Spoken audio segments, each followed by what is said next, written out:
Ministerio Caminata Bíblica presenta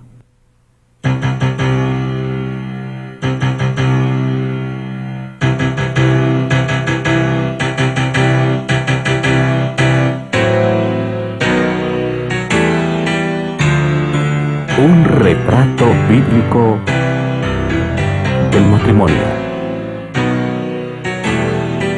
con el doctor Bruce Wilkinson. Sesión 9. El sexo. Satisfaga las necesidades sexuales de su cónyuge.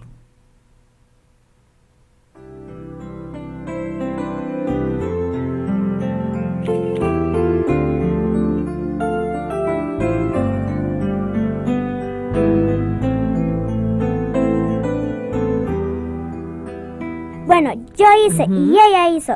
Yo hice y ella hizo y después yo le hice para que supiera que estaba jugando con ella. Pues me fui más alto y la agarré y ella hizo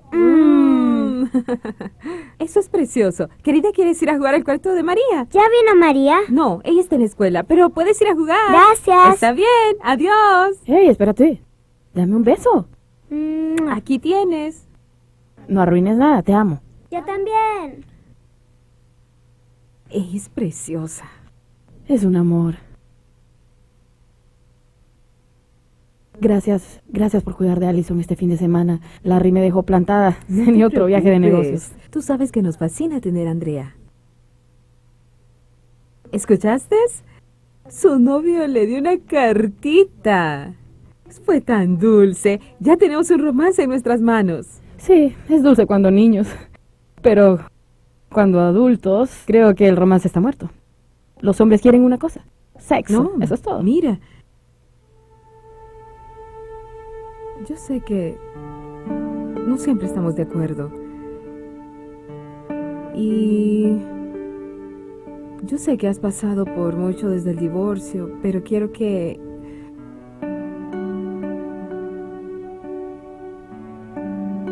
Pero siempre soy tu cuñada. Y te amo. Y no creo que el romance haya muerto.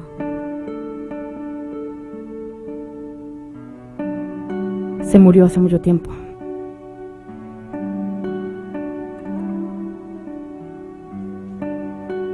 ¿Quieres una taza de café?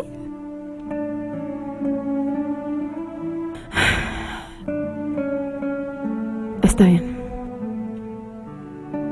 Está bien. Está recién hecho.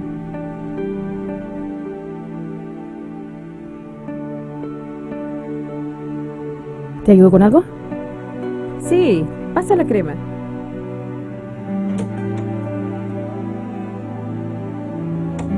¿Escuchaste que Mary quiere tener un segundo hijo? No. Para ese tiempo yo ya no quería ni tocarlo. Yo no tenía ni idea. Con Robert y yo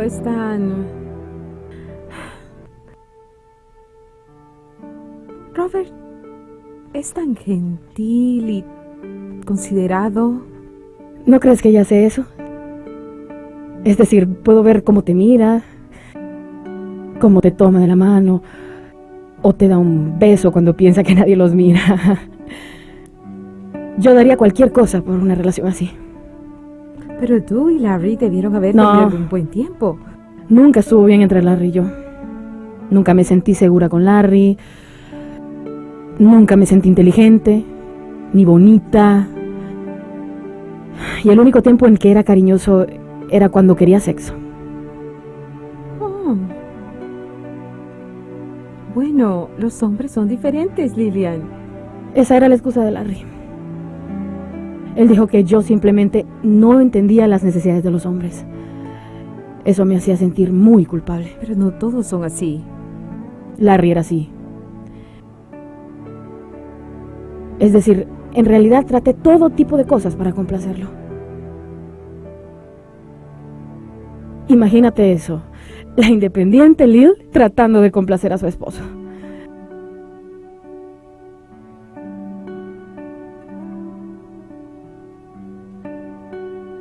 Pero no importa lo que hiciera,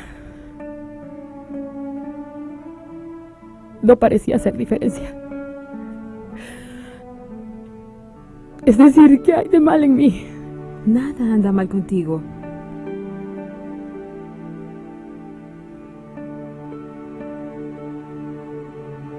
Siempre pensé que nuestra vida íntima sería muy especial.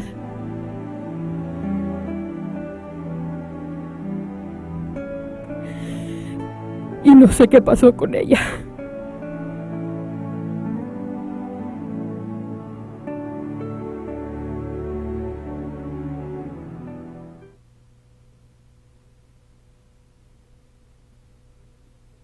Bienvenidos a un retrato bíblico del matrimonio.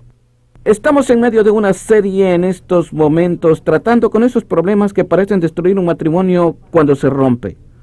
Y de todos los temas que son más difíciles de hablar con un público mixto, es este. Vamos a hablar del sexo. Algo de lo cual usualmente se habla cuando estás aparte en un grupo y que seguro no se habla muy seguido en la iglesia. Pero cuando lidias con matrimonios, parejas y consejería como yo, ese tema surge más veces de las que se imaginarían. Nunca he conocido a alguien que pensó que tendría problemas con el sexo cuando se casara. De alguna forma, eso se encargará de sí mismo. Y será maravilloso. Y si algo se arruina, seguro no será este problema. Nadie se casa pensando en que tendrían un amante, porque la parte del sexo no funciona en el matrimonio. Sin embargo, sucede una y otra vez. Bueno, yo quiero reflexionar esta noche en este delicado y sagrado tema del sexo. ¿Es el sexo sencillo? ¿Es acaso algo que se tiene que hacer porque es parte de ser humanos? ¿Es acaso algo que se debe aguantar? ¿Es voluntad de Dios que tengamos sexo? ¿Es la voluntad de Dios que tengamos gran placer del sexo? ¿Será correcto decirle a tu cónyuge, estoy muy cansado para tener sexo hoy? ¿Será correcto ayudarle a tu cónyuge a pasar un tiempo maravilloso en el área del sexo en el matrimonio? ¿O es algo de apurarse a terminarlo? Bueno, esos son los problemas de los que hablas cuando aconsejas a personas en el tema del sexo. Siempre se habla abiertamente en privado. Y yo les diré lo que la Biblia dice, porque es muy clara, y lo creas o no, es muy específica. Pero sabes, cuando empiezas a hablar del tema del sexo, puede poner incómodas a muchas personas, y algunas se transforman en caras duras. Algunas solo se quedan viendo el suelo, y también hay otros que no le toman tan bien como los demás. En cualquier iglesia, hasta la pareja más normal, cuando tocas el tema del sexo, tiene una reacción inmediata.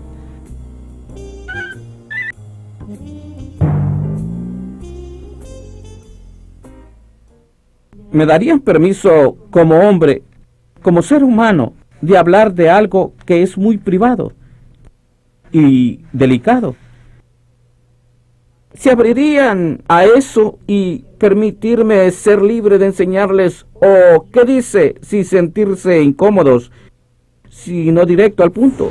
Como si usted y su cónyuge vinieran y tuvieran un problema en esta área y dijeran, ¿nos podrían ayudar? Hay un número de asuntos en el que quiero meditar. El primero es, ¿el sexo es pecado? ¿Es pecado?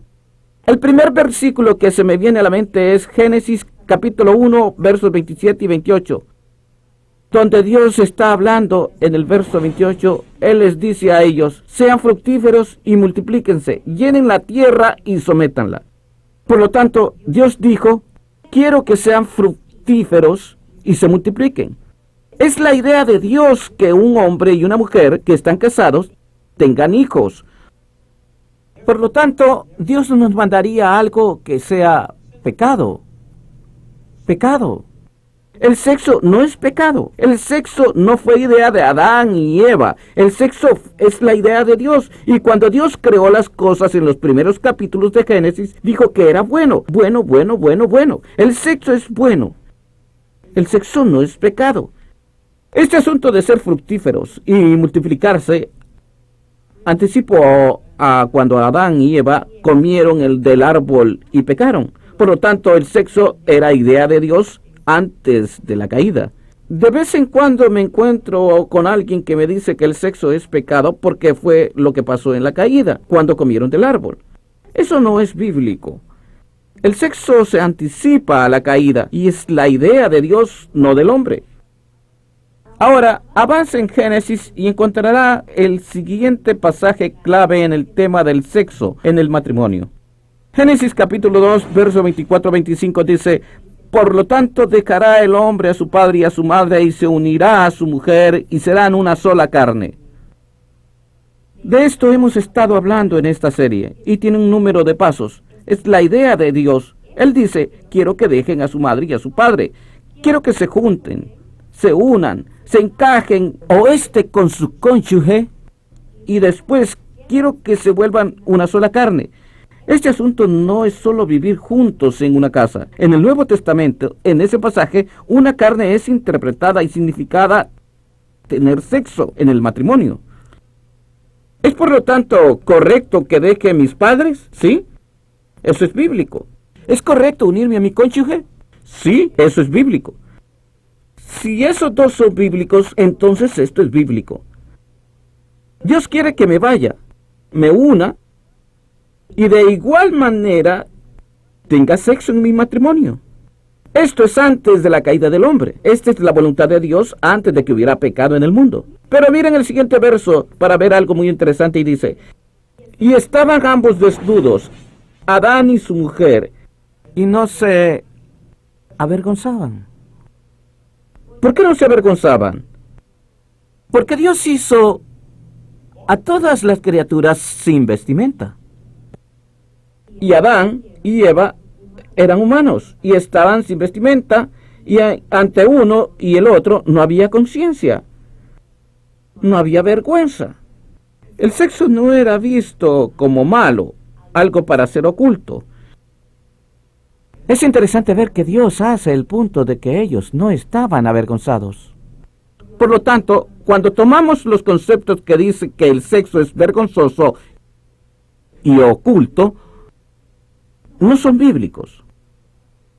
Otro pasaje clave que quiero que veamos es Hebreos capítulo 13, verso 4. Dice: honroso sea en todo el matrimonio y el hecho sin mancilla. La Biblia nunca usa la palabra como nosotros la usamos ahora, relaciones sexuales.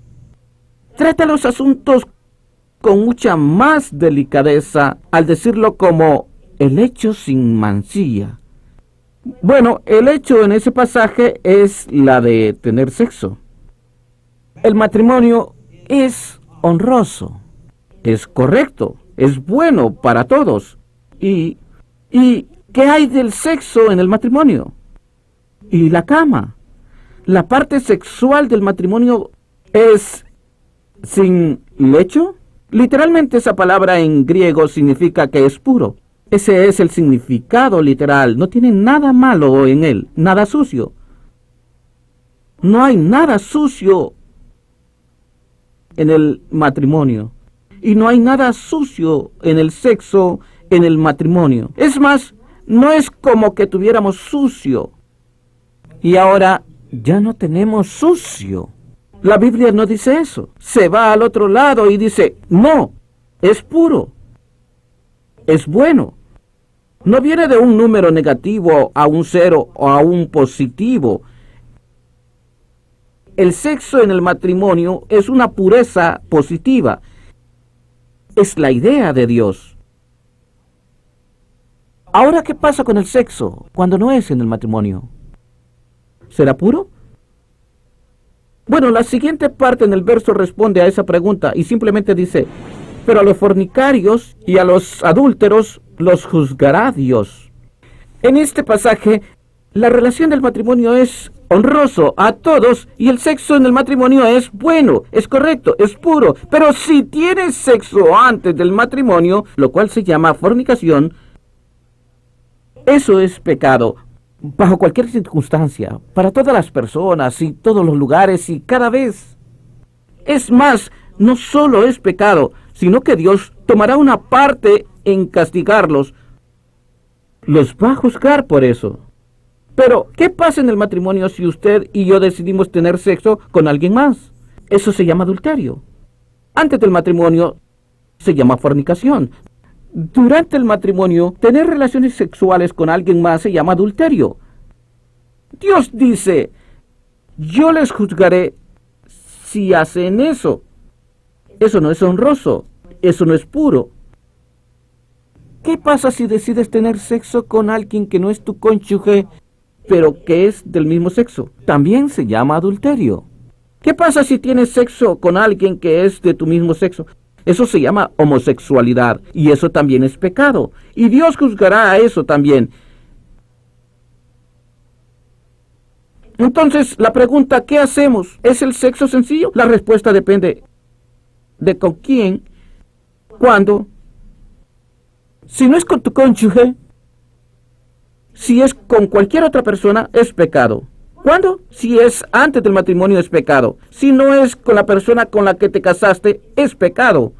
Pero cuando estás casado y tienes sexo con la persona con la que te casaste, tú estás cumpliendo el plan de Dios, de una carne, y es bueno y puro. La segunda pregunta que respondo todo el tiempo, yo creo que el sexo es para tener hijos. Y después que tienes suficientes hijos, ya no tendrás sexo. Entonces la segunda pregunta es, ¿será el sexo solo para concebir niños? Si tienes el capítulo de Génesis 1, quiero que sean fructíferos y se multipliquen. Ustedes dirían, yo creo que para eso es el sexo. El único problema es que en el resto de la Biblia, cuando se habla de sexo, no se habla de tener hijos. Se habla de placer. Hay un pasaje clave en el libro de Proverbios, capítulo 5, versos 18, 19 y 20. Esto es tan bíblico como Génesis capítulo 1 y dice, será bendito tu manantial y alégrate. Mira estas palabras, y alégrate con la mujer de tu juventud, como sierva amada y graciosa gacela. Sus senos te satisfagan en todo tiempo. Todo el tiempo. Deja que te satisfagan. Y siempre, siempre recréate en su amor. ¿Saben lo que esta palabra recréate significa en hebreo? Significa ser intoxicado. Literalmente significa estar ebrio. Ebrio con el amor de tu mujer. No hay niños en ese pasaje. Significa literalmente pasar un maravilloso momento en relaciones sexuales con su cónyuge. Siempre. En todo tiempo. Noten que no dicen nada de hijos. Cuando miran la Biblia y dicen a qué parte irían a buscar para encontrarlo más cerca del sexo en el matrimonio, ¿saben que hay todo un libro en esto de la Biblia? Es más, los pastores judíos no permitían a los hombres leer el libro hasta que tuvieran 30 años. Porque en el lenguaje original, el hebreo, es tan explícito y tan sexual que es sorprendente. Es llamado Los Cantares de Salomón y es un libro del sexo. Déjenme leerles un par de versos de Los Cantares de Salomón. Cantares de Salomón, capítulo 2. Yo soy la rosa de Sarón y el lirio de los valles, como el lirio entre los espinos. Así es mi amiga entre las doncellas, como el manzano entre los árboles silvestres. Así es mi amado entre los jóvenes. Bajo la sombra del deseado me senté en su fruto. Fue dulce a mi paladar. Me llevó a la casa del banquete y su bandera sobre mí fue amor. Susténtame con pasas, confortadme con manzanas, porque estoy enferma de amor. Su izquierda está debajo de mi cabeza y su derecha me abrace. Tierno, compasivo, romántico. Ella habla de su amado y lo hace con palabras sorprendentes. Ella dice, su cabeza es el más fino oro y su cabello es esbelto y negro como pájaros. Sus ojos son ojos de palomas, sus mejillas como una cama de especias, como flores dulces son sus labios, como lirios brotando dulce y olorosa miel. Y su amada, bueno, escuchen cómo la describe a ella. Su cabello es una manada de cabras que aparecen en las laderas de Galad, sus dientes como una manada de ovejas que son tranquilas, sus labios, oh mi cónyuge, como panal de abejas, y como venado joven son tus... Mejor no sigo describiendo eso. Cantares de Salomón. Algunos se irán a casa a leer eso esta noche. Ahora, si no es pecado y no es solo para concebir hijos, entonces tengo una muy importante pregunta. ¿Cuál es la voluntad de Dios con respecto a su vida sexual en el matrimonio? ¿Cómo glorificas a Dios por medio del sexo? ¿Puedes? ¿Cuál es la voluntad de Dios? ¿Cómo debo yo, como esposo, pensar en el sexo como hombre en mi matrimonio? ¿Cómo debe mi esposo pensar del sexo como mi esposa en matrimonio? Primera de Corintios capítulo 7, verso número 2. Y dice esto: pero a causa de las fornicaciones, cada uno tenga su propia mujer y cada una tenga su propio marido. El marido cumpla con la mujer el deber conyugal, y asimismo la mujer con el marido. Verso 4. La mujer no tiene potestad sobre su cuerpo, sino el marido, ni tampoco tiene el marido potestad sobre su propio cuerpo, sino la mujer. No os neguéis el uno al otro, a no ser por algún tiempo de mutuo consentimiento, para ocuparos sosegadamente en la oración y volver a juntaros en uno, para que no os tiente Satanás a causa de vuestra incontinencia. Miremos estos versos con cuidado. Quiero darles algunos principios. Principio número 1. Está en el verso 2 y dice, pero a causa de la fornicación, por la fornicación, algo debe hacerse. Cada hombre tenga su propia mujer, que cada mujer tenga su propio esposo. Y si quieres tratar con la pregunta de cuál es la solución primera de Dios para la tentación de fornicación, la cual está en todos lados, ¿sabe cuál es la primera solución de Dios? Tu cónyuge. En cualquier lado que busques en las Escrituras acerca de cómo no caer en fornicación, Dios siempre lo relaciona con su cónyuge. Y usted, por las tentaciones que están fuera de ti y por la naturaleza sexual que Dios dio dentro de ti para tener sexo, cásate.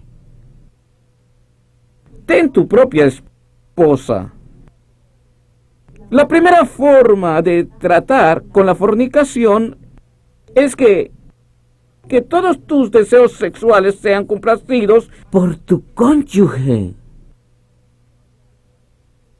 Por lo tanto, tu deseo de caer en fornicación con alguien más fuera del matrimonio ya no está allí. Porque esa necesidad, ese deseo ya ha sido complacido en el matrimonio. Por la fornicación, que cada uno tenga su propio cónyuge. Por lo tanto, si las estadísticas son correctas, la mayoría de las personas casadas tienen aventuras después de casados. Yo me atrevo a decir que hablando bíblicamente, la razón para ello es que su relación sexual en el matrimonio no está satisfaciendo sus necesidades sexuales. Por la fornicación, deja que cada persona tenga su propio cónyuge. Si lo he oído una vez, lo he oído cientos de veces. Si no me lo dan en casa, me voy. Porque mis necesidades no fueron satisfechas en mi matrimonio. Satisfaceré mis necesidades en otro lugar. Dios dice, es para eso que tienes un cónyuge. Principio número 2. Principio número 2. Está en el verso número 3. El marido cumpla con la mujer el deber conyugal y asimismo la mujer con el marido. Principio número 2. Dios te manda a ti a satisfacer las necesidades de tu cónyuge. Manda.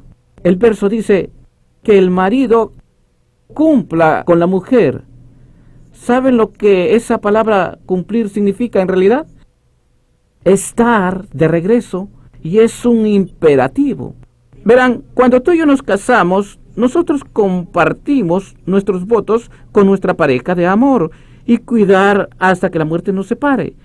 Y el segundo en que nos casamos, ahora escuchen esta parte con cuidado, a lo que dice este verso. El segundo que digo, acepto, yo tengo una deuda, yo le debo a mi cónyuge, y esa deuda es una orden. Yo soy mandado a satisfacer las necesidades sexuales de esa persona. Es una deuda que yo debo pagar.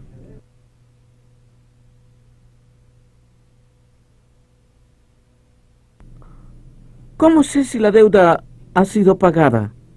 Le preguntas a la persona a la que le debes. No es que yo pague la deuda como yo crea, es cómo han sido las necesidades sexuales. ¿Han sido satisfechas para tu satisfacción? Felicidad, para tu complacencia.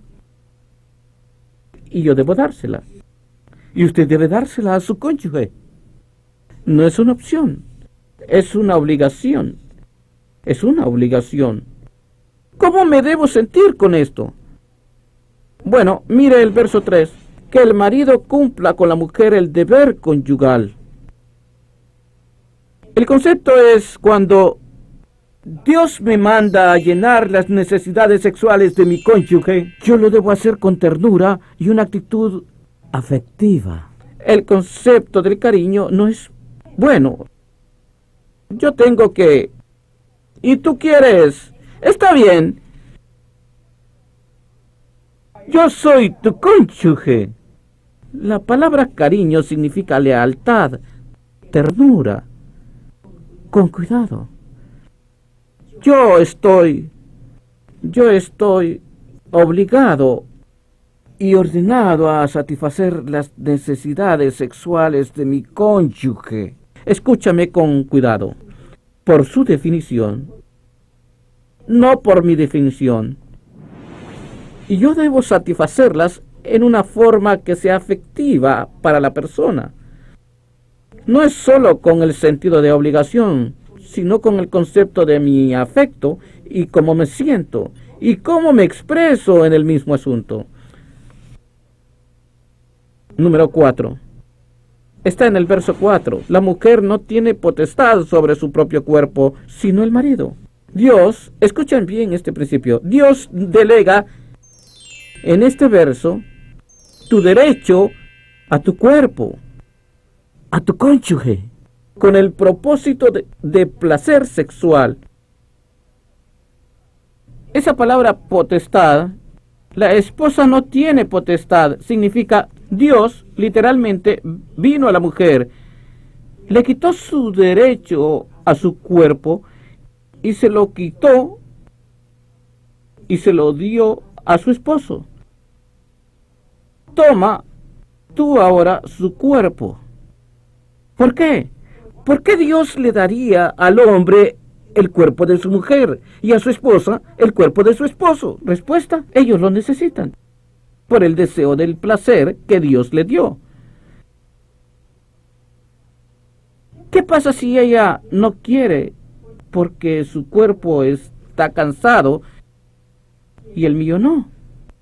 ¿Qué debería hacer ella? Respuesta: ella no tiene derecho a su cuerpo. Eso es lo que dice ese verso.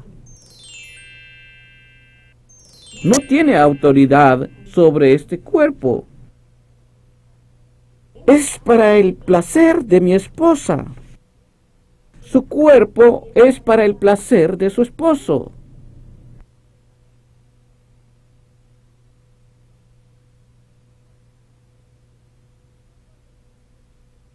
¿Qué pasa si su cónyuge quiere tener mucho sexo?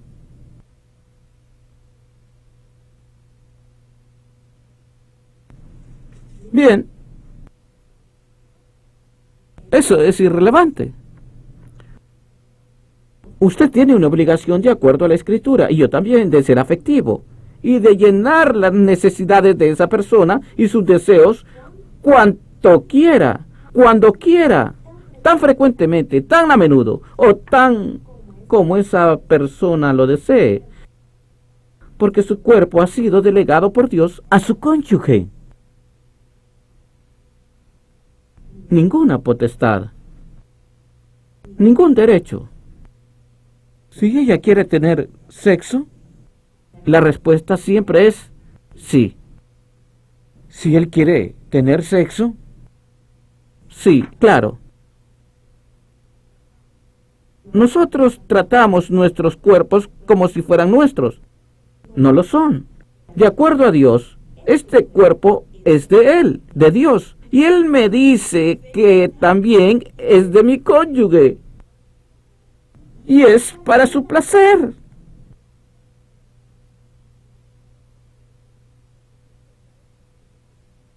¿Está esto por lo menos un poco claro?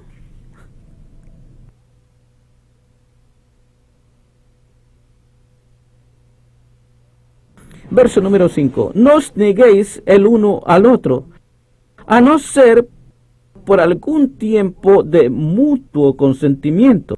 El siguiente principio: Dios solo da una, escúchame, Dios solo da una razón bíblica para no tener sexo. Una sola.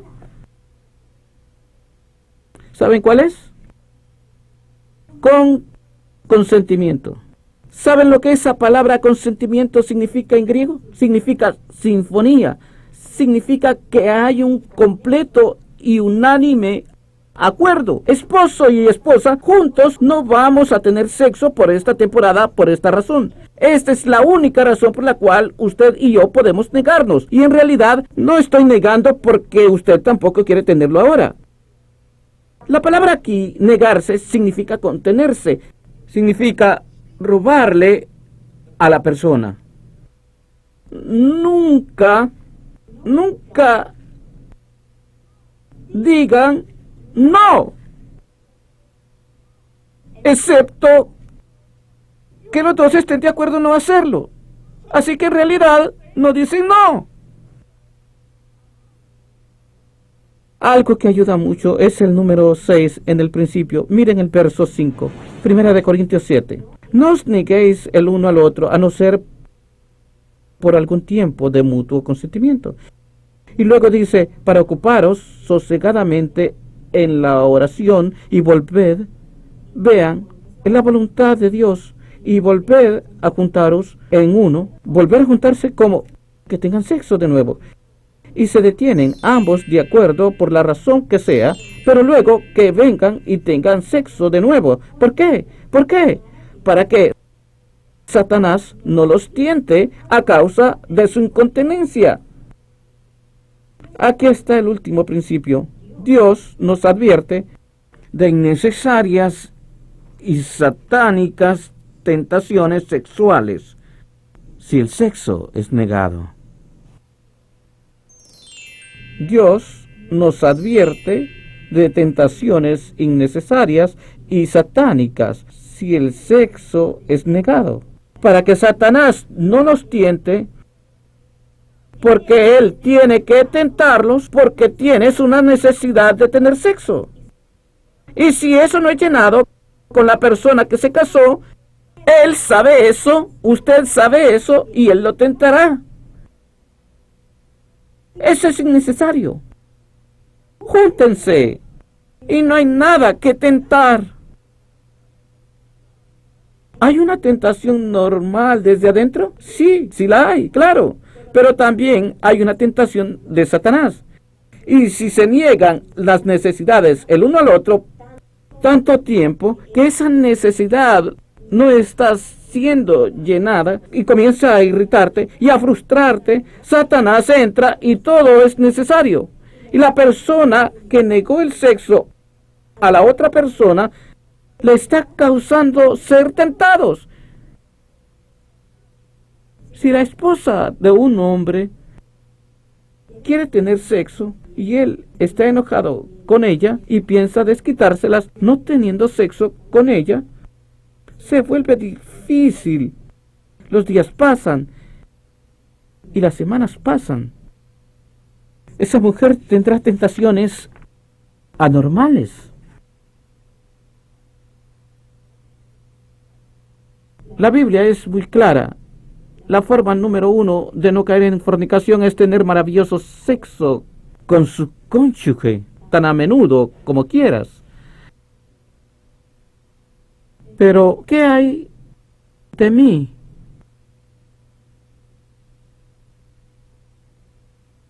¿Qué se supone que debo hacer con mis deseos sexuales? ¿Debería decírselos? ¿Debería esperar que ella los adivine?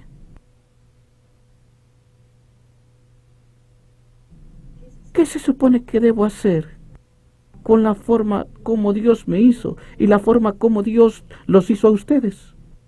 ¿Qué debo hacer de parte del que recibe? ¿Me tengo en realidad? ¿Qué debes hacer? Qué bueno que preguntaste. La Biblia tiene una respuesta muy sencilla. Está en Primera de Tesalonicenses, capítulo 4, verso 3. Pues la voluntad de Dios es vuestra santificación. ¿Cuál es nuestra santificación? Que os apartéis de fornicación. Que cada uno de vosotros sepa tener su propia esposa en santidad y honor, no en pasión de concupiscencia, como los gentiles que no conocen a Dios. Que ninguno agravie ni engañe en nada a su hermano, porque el Señor es vengador de todo esto, como ya os hemos dicho y testificado, pues no nos ha llamado Dios a inmundicia, sino a santificación. Así que el que desecha esto, no desecha al hombre, sino a Dios, que también nos dio su Espíritu. Miren el versículo 3. La voluntad de Dios es vuestra santificación. ¿A qué es igual mi santificación? Mi santificación es que yo deba abstenerme de la fornicación. Yo detengo esto. Principio número 1. Es la voluntad de Dios nunca tener sexo fuera del matrimonio, en ningún tiempo, con ninguna persona. Esta es mi responsabilidad. Número 2. Siempre es mi responsabilidad abstenerme de la tentación inmoral. Esa palabra que dice que te debes abstener de la inmoralidad sexual, eso que está en medio, en el español significa detenerte atrás de la tentación sexual. Es mi responsabilidad abstenerme. Es la responsabilidad de mi esposa y viceversa, satisfacer sus necesidades sexuales en el matrimonio. Pero aun cuando es y cuando no lo es y una tentación sexual viene, yo tengo una sencilla responsabilidad: abstenerme, detenerse, a sí mismo, parar. El tercer principio está en el verso 4. Que cada uno de vosotros sepa tener su propia esposa en santidad y honor. Este es un verso muy importante. Es tu responsabilidad aprender a cómo manejar tu propia inclinación sexual. No es problema de tu cónyuge, el tuyo. Dice que cada uno de ustedes debería saber. Y esa palabra saber literalmente significa percibirla, experimentarla. Saber cómo hacerlo, cómo poseerlo. ¿Tienes una débil inclinación al sexo o una fuerte? ¿Cómo eres? ¿Cuándo es más importante para ti? ¿Qué quieres saber? Es tu responsabilidad descifrarlo. Cuando estoy con pastores y solo hay hombres, y nos quedamos en los temas bonitos de los ministerios, siempre les digo a ellos: asegúrense de tener sexo antes de salir de viaje. Cada hombre en el grupo le hace... ¿Saben cómo? ¿Saben?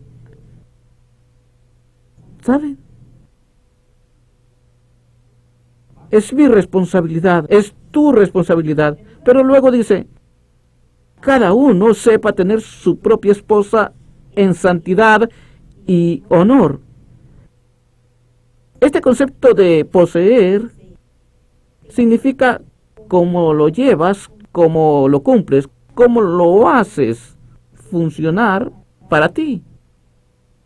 Es mi responsabilidad tomar liderazgo en mi matrimonio. Es su responsabilidad tomar el liderazgo en su matrimonio para decirle a su pareja qué va a necesitar para llenar la necesidad sexual. Yo tengo que saber cómo poseer mi esposa. Es mi trabajo. Yo soy el que tengo la responsabilidad de compartirlas con mi cónyuge. De alguna forma, pensamos que hay sabiduría automática y que la otra persona automáticamente puede leer nuestra mente, o que la debe de agarrar. Tú tienes que saber, tú tienes que tomar la iniciativa, si eres el hombre o la mujer. Y tienes que hallar la forma que sea complaciente dentro del matrimonio para tomar la iniciativa, de darle a conocer lo que estás tratando de decir. Tenemos una pareja de amigos que la dama pone una vela en la mesa de noche. Y cada vez que entra al cuarto y ve la vela, será una noche caliente.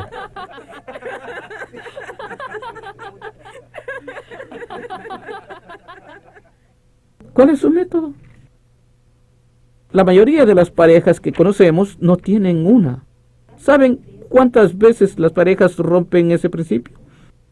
Que se van a la cama, uno de ellos diciendo: ¿cómo no se dio cuenta? ¿Cómo no la agarró? La otra persona ni sabía. Halla la forma de poseer tu esposa en honor y santificación para que sea trabajable. Sucede.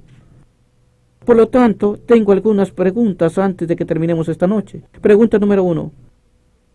Si yo he de preguntarle a tu cónyuge, ¿cuánto te satisface tu cónyuge?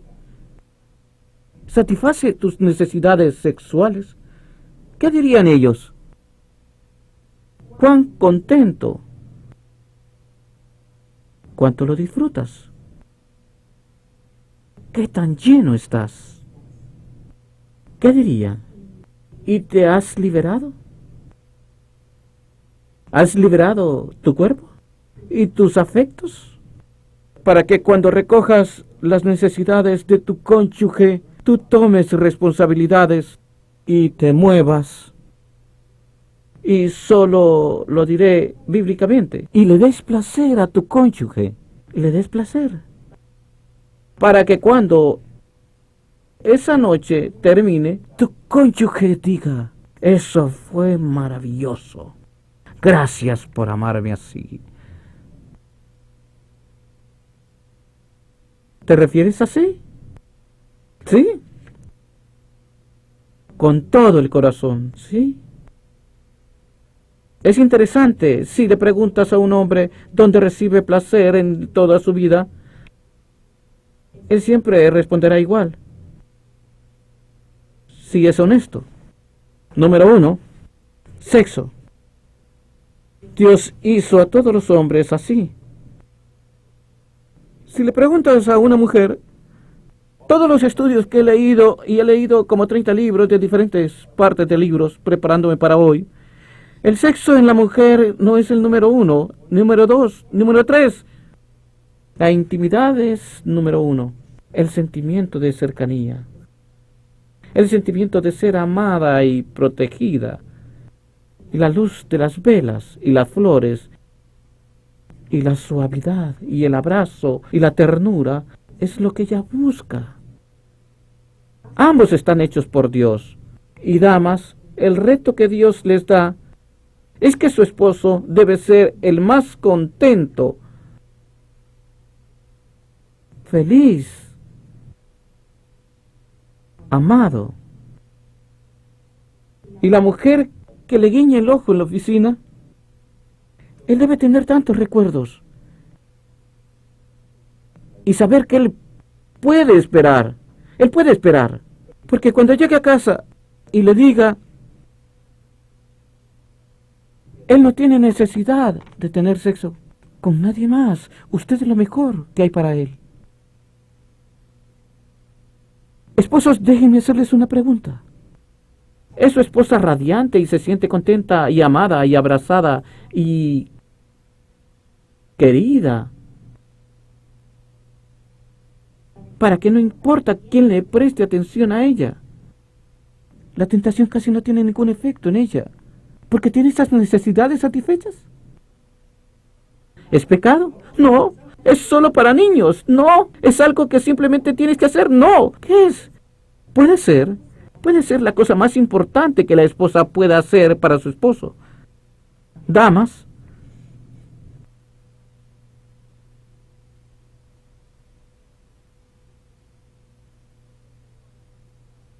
así que pónganlo a la prioridad que su cónyuge quisiera que fuera.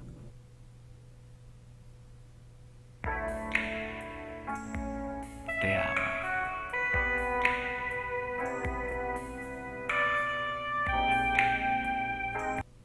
Oh, ese estuvo maravilloso. Simplemente amo las películas románticas. Bueno, creo que me voy arriba a la cama. ¿No estás cansada, o sí? Oh, bueno, un poco. Pero, ¿sabes? Podría estar ahí arriba tan pronto como cierre. Tengo dolor de cabeza. En realidad no. No. En realidad no. Podría cerrar mañana.